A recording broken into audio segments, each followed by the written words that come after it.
శాసనసభ్యులు కేటీఆర్ గారు మాట్లాడుతూ 2-3 విషయాలు ప్రస్తావించారు. ప్రధానంగా ఒకటి, పాలమూరు జిల్లాను సస్యశ్యామలం చేసిన ఒకటి మాట్లాడింది. రెండవది, ఈనాడు రైతు భరోసా గురించి మీరు ఇవెందుకు చేయలేదు అవెందుకు లేదు మాట్లాడుతూ ఉన్నారు. అధ్యక్ష, పాలమూరు జిల్లాను వాళ్ళు సస్యశ్యామలం చేసినామంటే ఏం మాట్లాడితే పాలమూరు జిల్లా ప్రాజెక్టు మాట్లాడింది.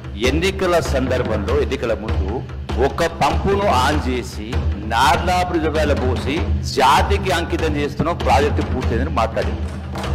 నిజమా అబద్ధమా అధ్యక్ష? ఒకటి, ఈ రోజు కూడా ఒక సెంటు గాని ఒక గుంట గాని ఏ రిజర్వాయర్లకు మొత్తం 5 లిఫ్ట్లు ఉన్నాయి. సెకండ్ లిఫ్ట్ వరకే నీళ్లు వచ్చే పరిస్థితి లేదు ఈనాడు. రెండవది, ఈనాటి కూడా కాలువలకు కానీ మిగతా దానికి కానీ ఇప్పటికీ అడ్మినిస్ట్రేటివ్ శాంక్షన్ లేదు. ఇంకా 40-50 వేల కోట్ల రూపాయలు ఖర్చు పెట్టే తప్ప నీళ్లు వచ్చే పరిస్థితి లేదు.